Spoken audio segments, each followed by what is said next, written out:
आगे बढ़ते हैं। एक और बहुत दिलचस्प खबर है। यूपी में योगी मॉडल अलग अलग राज्यों में आपने लागू होता देखा होगा, लेकिन दूसरे देश में भी योगी मॉडल अगर लागू हो जाए, नेपाल में यही हो रहा है। नेपाल में बाबा मॉडल लागू हो रहा है। आपको याद होगा नेपाल में जब प्रदर्शन हो रहे थे तो इस तरह की तस्वीरें सामने आई थी। लोगों के हाथ में योगी आदित्यनाथ की भी तस्वीरें थी, पोस्टर थे, यानी योगी की फैन फॉलोइंग नेपाल में है। और योगी का जो मॉडल है, जो लगभग ज्यादातर राज्यों ने लागू किया और फिर फॉलो भी किया इस तरह से, चाहे वो बुलडोजर मॉडल ही क्यों ना हो। अब यही बुलडोजर मॉडल पहुंच गया है काठमांडू में, नेपाल पहुंच गया है। बालेन शाह नए पीएम बने हैं, मेयर भी रहे हैं। और देखिए जरा, नेपाल में बुलडोजर चल रहा है। ये यूपी की तस्वीर नहीं है, ये नेपाल की तस्वीर है।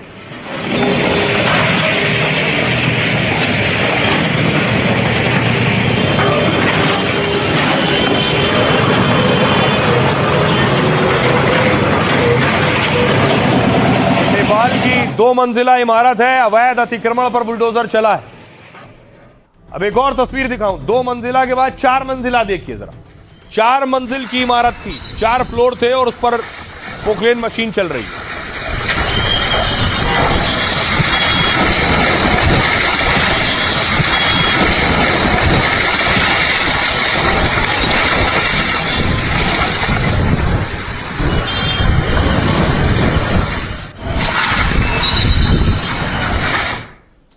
दो मंजिल, 4 मंजिल देख ली, अब देखिए 8 मंजिल।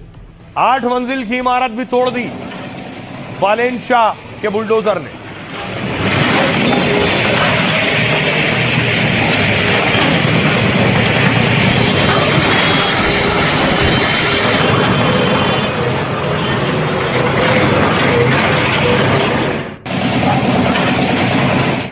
अब देखिए जरा, आखिर योगी वाला मॉडल अलग अलग राज्यों में क्यों इतना प्रसिद्ध भी हो गया है, उनकी पसंद भी हो गया है, क्या वजह है?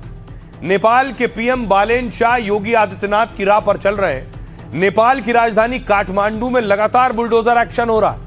अब तक 2000 से ज्यादा अवैध इमारतों पर बुलडोजर चल चुका है। दावा है कि सभी घर नदी के तट और सरकारी जमीन पर बने थे।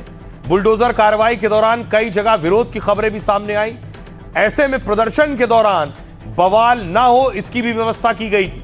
एक्शन के वक्त 1300 पुलिसकर्मी और 600 सशस्त्र बल के जवान तैनात थे। अब तक काठमांडू की 10 से ज्यादा बस्तियों पर एक्शन हो चुका है और आने वाले वक्त में बाकी जगह पर भी पीला पंजा चल सकता है। दरअसल बालेन शाह ने सत्ता संभालते ही ऐलान कर दिया था कि नेपाल के अंदर अतिक्रमणकारियों पर एक्शन लिया जाएगा और कब्जे की जमीन का इस्तेमाल जरूरतमंदों के लिए होगा। दरअसल नेपाल में बालेन शाह को बाबा बुलडोजर भी कहा जाता है, क्योंकि साल 2022 में जब वो काठमांडू के मेयर बने थे, तब उन्होंने शहर में अवैध अतिक्रमण के खिलाफ अभियान चलाया और लगातार अवैध दुकानों और मकानों पर बुलडोजर चलवाया था। हालांकि बालेन के बुलडोजर एक्शन का विरोध भी हो रहा है। विपक्ष बालेन सरकार पर संवेदनहीन होने का आरोप लगा रहा है और कह रहा है कि लोगों को सामान हटाने का मौका भी नहीं मिल रहा है। वहीं सरकार का दावा यह है कि सभी लोगों के लिए व्यवस्था की गई है। विस्थापित परिवारों को अस्थायी जगहों पर शिफ्ट किया जा रहा है, उनका यह कहना है। सुनिए जरा, पहले बालेन शाह क्या कुछ कहा करते थे, सुनिए।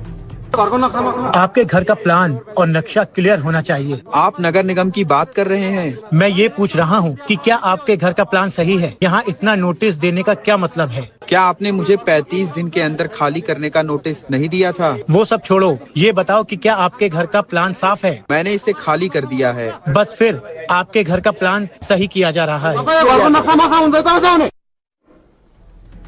तो बालेन शाह पीएम बनने के बाद जितनी अवैध कब्जे उन्हें तोड़ने की कोशिश कर रहे हैं। बेशक विरोध भी हो रहा है, जैसा विरोध देश में भी जिन राज्यों में बुलडोजर चलता है वहां विपक्ष विरोध भी करता है।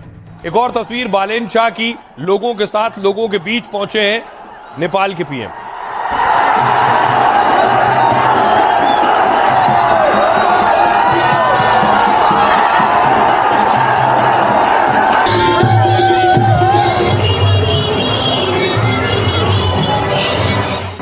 तो योगी स्टाइल में एक एक्शन नहीं कर रहे हैं, योगी स्टाइल में दूसरा एक्शन भी कर रहे हैं। बालेन शाह ने जब से नेपाल के प्रधानमंत्री का पद संभाला है, तब से ही वो अतिक्रमणकारियों, भ्रष्टाचारियों पर एक्शन ले रहे हैं और इसी वजह से इंटरनेट पर लोग उनकी तुलना सीएम योगी से कर रहे हैं। हाल ही में बालेन शाह ने 1500 से ज्यादा सरकारी नियुक्तियां रद्द कर दी।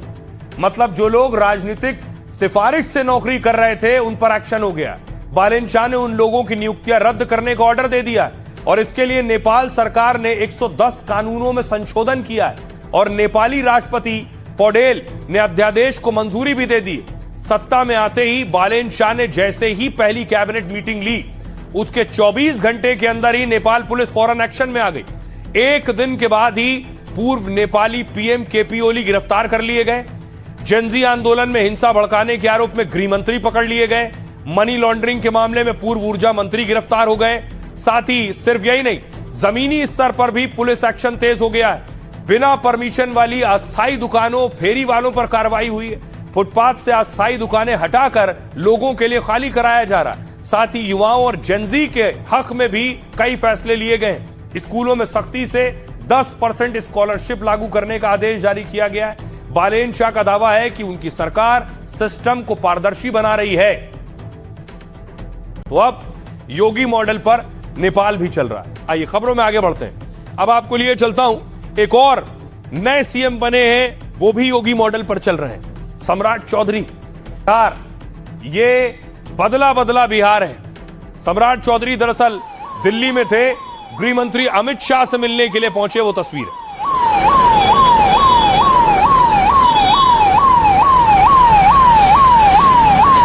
उसके बाद सम्राट चौधरी और गृह मंत्री अमित शाह की मुलाकात हुई।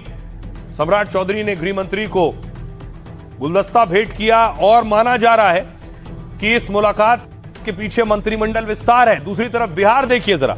बिहार में आज नीतीश के सुपुत्र निशांत यात्रा पर निकल रहे थे।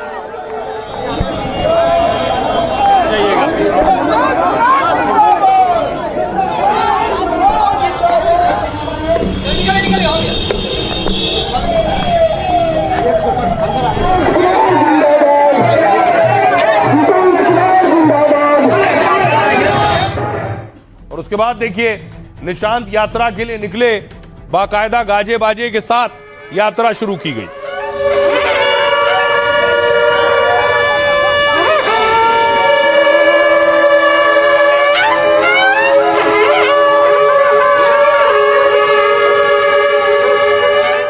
निशांत की यात्रा में एक और तस्वीर नजर आई, बुलडोजर की तस्वीर। जेडीयू का कार्यक्रम और उस पर बुलडोजर।